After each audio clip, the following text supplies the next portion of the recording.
Breaking news తెలంగాణలో car ఖాళీ అయిపోతుంది. గులాబీ వాడిపోతుంది. మొత్తానికి కేసీఆర్ సారు చతికిలబడ్డారు. అసెంబ్లీ ఎన్నికల తర్వాత పటాపంచలైన బీఆర్ఎస్ సార్వత్రిక ఎన్నికలతో భూస్థాపితమయ్యే స్థితికి చేరుకుంది. అంతా కోల్పోయిన కేసీఆర్ గ్రేటర్ పైనే ఆశలు పెట్టుకున్నారు. అక్కడ కూడా బాస్ ఆలోచనలు బెడిసికొట్టాయి. ఉన్న కొంతమంది ఎమ్మెల్యేలతో నెట్టుకొస్తూ కొన ఊపిరితో ఉన్న బీఆర్ఎస్ కు భారీగానే షాక్ తగలనుంది.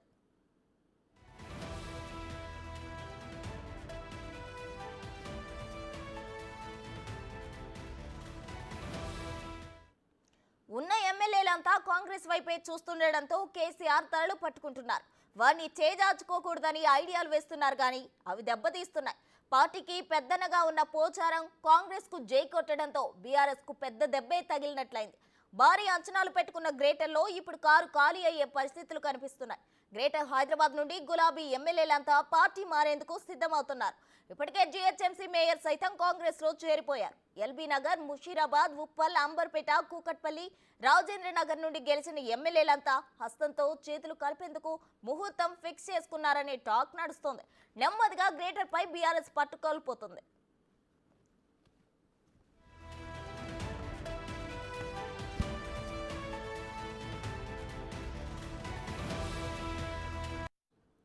ఇక ఉమ్మడి మెదక్ జిల్లా నుండి గెలిచిన 5 ఎమ్మెల్యేలు పార్టీ మారేందుకు సిద్ధమవుతున్నారు. దీంతో వారిని బుజ్జగించే పనిలో పడ్డారు కేసీఆర్ మేనల్లుడు హరీష్ రావు. ఇప్పటికే 39 మంది నుండి 34కు బీఆర్ఎస్ ఎమ్మెల్యేల సంఖ్య పడిపోయింది. అయితే ఎమ్మెల్యేలు హ్యాండ్ ఇవ్వడం మాట పక్కన పెడితే మరో షాక్ కూడా తగలనుంది. అదేనండి, బీఆర్ఎస్ ఎల్పీని కాంగ్రెస్ పార్టీలో విలీనం చేస్తారని వార్తలు ఇప్పుడు తెలంగాణలో గుప్పుమంటున్నాయి. జూలై మొదటి వారంలో అసెంబ్లీ బడ్జెట్ సమావేశాలు జరగనున్నాయి. ఆలోపే బీఆర్ఎస్ ఎల్పీని కలిపేస్తారనే టాక్ జోరందుకుంది. అదే గానీ జరిగితే బీఆర్ఎస్ తిరిగి పుంజుకోవడం కష్టమే.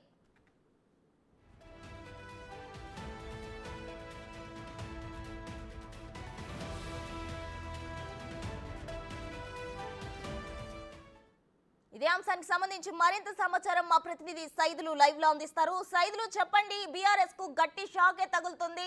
బీఆర్ఎస్ ఎమ్మెల్యేలు కాంగ్రెస్ లో చేరుతుండో కేసీఆర్ లో గుబులు మొదలైంది. అలాగే బీఆర్ఎస్ ఎల్పీని కాంగ్రెస్ లో కలిపేస్తారనే టాక్ కూడా జోరుగా నడుస్తుంది. దీనికి సంబంధించిన ఓవరాల్ డీటెయిల్స్ ఏంటి?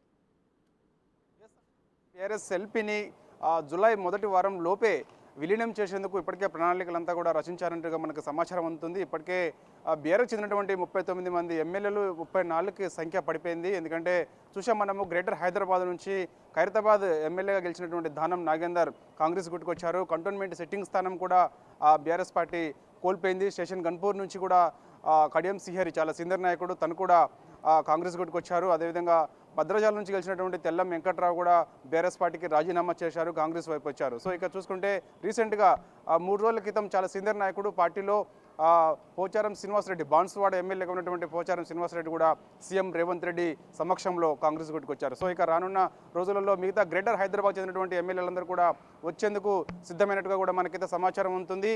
ఈరోజు లేదా రేపు అంటే ఈ వారంలోపే గ్రేటర్ హైదరాబాద్ చెందినటువంటి అంటే ఎల్బీ నగర్ నుంచి సుధీర్ రెడ్డి, అదేవిధంగా అంబర్పేట నుంచి కాలేరి వెంకటేష్, ఉప్పల్ నుంచి బండారు లక్ష్మారెడ్డి, కూకట్పల్లి నుంచి మాధవరం కృష్ణారావు, రాజేందర్ నగర్ నుంచి అరకపూడి గాంధీ, పటాన్చెరు నుంచి గూడెం మైపాల్ రెడ్డి, వీళ్ళంతా కూడా బీఆర్ఎస్ చెందినటువంటి ఎమ్మెల్యేలు. వీరు రేపో మాపో ఈ వారంలోనే ఖచ్చితంగా కాంగ్రెస్ గుట్టుకు వచ్చేందుకు సిద్ధంగా ఉన్నట్టుగా కూడా తెలుస్తుంది. కాంగ్రెస్ పార్టీలో ఉన్నటువంటి ఒక సీనియర్ నాయకుడు వీరితో మంతనాలు జరుపుతున్నారు. ముహూర్తం కూడా దాదాపుగా ఖరారైంది. అదే ఎప్పుడు చేరిక అనేది కూడా క్లారిటీ రావాల్సింది. నేరుగా ఢిల్లీ వెళ్ళి రాహుల్ గాంధీ సమక్షంలో కాంగ్రెస్ గుట్టులో చేరతారా, లేదంటే ఇక్కడే మన రాష్ట్రంలోనే సీఎం రేవంత్ రెడ్డి సమక్షంలో, అదేవిధంగా తెలంగాణ రాష్ట్ర కాంగ్రెస్ పార్టీ వ్యవహారాల ఇన్ఛార్జి దీపదాస్ మున్సీ సమక్షంలో కాంగ్రెస్ పార్టీలో చేరతారనేది కూడా ఈ 2-3 రోజుల్లోనే ఒక క్లారిటీ వచ్చే అవకాశం కనిపిస్తుంది. అదేవిధంగా ఉమ్మడి మెదక్ జిల్లా నుంచి 5 బీఆర్ఎస్ చెందినటువంటి ఎమ్మెల్యేలు వీళ్ళందరూ కూడా హరీష్ రావుకి అత్యంత సన్నిహితులు. గతంలో కూడా సీఎం రేవంత్ రెడ్డిని కలిసినప్పుడు కూడా పార్టీ మార్పుపై పెద్ద ఎత్తున వార్తలు వచ్చాయి, కానీ వారు పార్టీ మారడం లేదని చెప్పేసి కూడా ఖండించారు. కానీ ఈ మధ్యకాలంలో చూసాం మనము మెదక్ జిల్లాకు చెందినటువంటి మంత్రి, ఆంతోల్ ఎమ్మెల్యేగా ఉన్నటువంటి మంత్రి దామోదర రాజనరసింహతోటి గూడెం మైపాల్ రెడ్డి, పటాన్చెరు ఎమ్మెల్యే గూడెం మైపాల్ రెడ్డి భేటీ అయ్యారు. ఆ భేటీ పార్టీ మార్పుకే అని చెప్పేసి కూడా పెద్ద ఎత్తున సంకేతాలు కూడా వినిపిస్తున్నాయి. సో ఖచ్చితంగా ఇక సంగారెడ్డి నుంచి గెలిచినటువంటి చింతా ప్రభాకర్, అదేవిధంగా దుబ్బాక నుంచి గెలిచినటువంటి కొత్త ప్రభాకర్ రెడ్డి, నర్సాపూర్ నుంచి గెలిచినటువంటి సునీత లక్ష్మారెడ్డి. సో ఈ విధంగా చూసుకున్నట్టయితే ఖచ్చితంగా జహీరాబాద్ నుంచి గెలిచినటువంటి మాణిక్ రావు, వీళ్ళందరూ కూడా 5గురు ఎమ్మెల్యేలు. ఉమ్మడి మెదక్ జిల్లాలో 5గురు ఎమ్మెల్యేలు బీఆర్ఎస్ పార్టీ గెలిచిన వాళ్ళు ఉన్నారు. కాబట్టి ఈ 5గురు కూడా కాంగ్రెస్ గూటికి వచ్చేందుకు ఇప్పటికే కాంగ్రెస్ పార్టీ సీనియర్ నాయకులతోటి మంతనాలు జరిపినట్టు కూడా తెలుస్తుంది.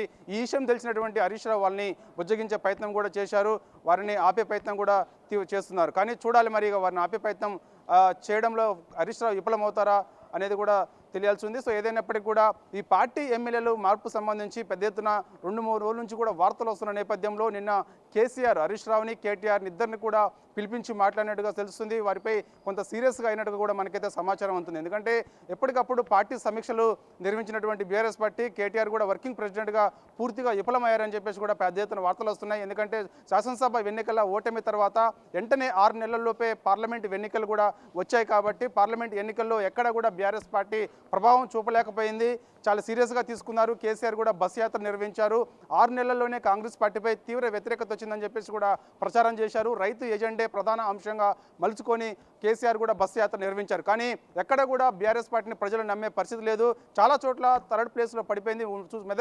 మెదక్లో ఖచ్చితంగా గెలుస్తామని చెప్పినటువంటి సీట్ ఏదైతే ఉందో ఆ స్థానం కూడా 3వ ప్లేస్కి పడిపోయింది బీఆర్ఎస్ పార్టీ. సో దీన్ని బట్టి చూస్తే చెప్పవచ్చు ఇక దాదాపుగా బీఆర్ఎస్ పార్టీ రాష్ట్రంలోనే ఉనికి కోల్పోయిందని చెప్పేసి కూడా వార్తలు వస్తున్నాయి. ఇప్పటికే చాలామంది క్యాడర్ అంతా కూడా పార్టీ మారుతున్నారు. ఎందుకంటే స్థానికంగా ఉన్నటువంటి ఎమ్మెల్యేలు మంత్రులతోటి సమక్షంలోనే వీళ్ళు బీఆర్ఎస్ పార్టీ చెందినటువంటి క్యాడర్ అంతా కూడా పార్టీ మారుతుంది. ఇక ఎమ్మెల్యేల విషయంలో కూడా మనకి ఇప్పుడే పెద్ద ఎత్తున వార్తలు వస్తున్నాయి. కాబట్టి దాదాపుగా 20 మంది ఎమ్మెల్యేలు పార్టీ మారుతారని చెప్పేసి కూడా దానం నాగేందర్ సంచలనమైన వ్యాఖ్యలు చేశారు.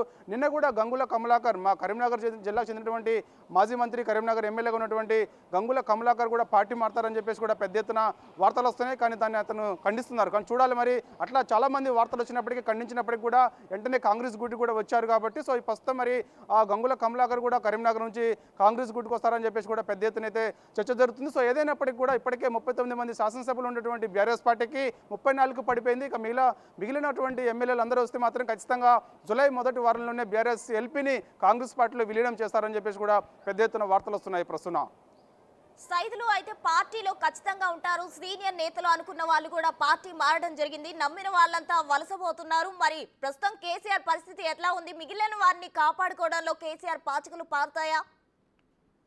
ఎస్, ఖచ్చితంగా. ఎందుకంటే ఎవరైతే పార్టీ మారుతున్నారో వాళ్ళందరినీ కూడా బుజ్జగించే ప్రయత్నం చేస్తున్నారు. ఫోన్లో కూడా ఎమ్మెల్యేలతోటి సంప్రదింపులు జరుపుతున్నారు కేసీఆర్. కానీ ఎవరు కూడా ఫోన్లో అందుబాటులోకి రావట్లేదని కూడా తెలుస్తుంది. ఎందుకంటే ఎవరైతే పార్టీ మారుతారో వారికి సంబంధించిన ఎందుకు మారాల్సి వస్తుందని చెప్పేసి ఎప్పటికప్పుడు ఇటు హరీష్ రావు తోటి, కేటీఆర్ తోటి ఇద్దరిని పిలిపించుకొని ఫామ్ హౌస్కి కేసీఆర్ మాట్లాడుతున్న సందర్భం కనిపిస్తుంది. రాత్రి కూడా ఇటు కేటీఆర్ని, హరీష్ రావుని పిలిపించినట్టు కూడా మనకు సమాచారం ఉంటుంది. పార్టీ మారుతున్న ఎమ్మెల్యేలను స్వయంగా మీరే వెళ్ళి బుజ్జగించండి అని చెప్పేసి చెప్తున్న నేపథ్యం కనిపిస్తుంది. ఎందుకంటే చూసాం మనం, పోచారం శ్రీనివాసరెడ్డి పార్టీ మారుతారని చెప్పేసి ముందుగానే బీఆర్ఎస్ పార్టీకి సమాచారం వచ్చింది. దానిలో భాగంగా హరీష్ రావు కూడా స్వయంగా పోచారం శ్రీనివాసరెడ్డి ఇంటికి వెళ్ళి బ్రతిమలాడారు, బుజ్జగించారు. రానున్న రోజులు బీఆర్ఎస్ పార్టీవే, ఖచ్చితంగా 5 ఏళ్ల తర్వాత బీఆర్ఎస్ పార్టీ అధికారంలోకి వస్తుందని చెప్తున్నప్పటికీ కూడా పార్టీ మారుతున్న ఎమ్మెల్యేలు ససేమిరా అంటున్నారు. పార్టీ మారేందుకు సిద్ధంగా ఉన్నారు. జూలై మొదటి వారంలోనే బీఆర్ఎస్ ఎల్పీని కాంగ్రెస్ పార్టీలో విలీనం చేస్తారని చెప్పేసి కూడా పెద్ద ఎత్తున వార్తలు వస్తున్నాయి. ప్రస్తుతం థ్యాంక్ యూ సైదులు.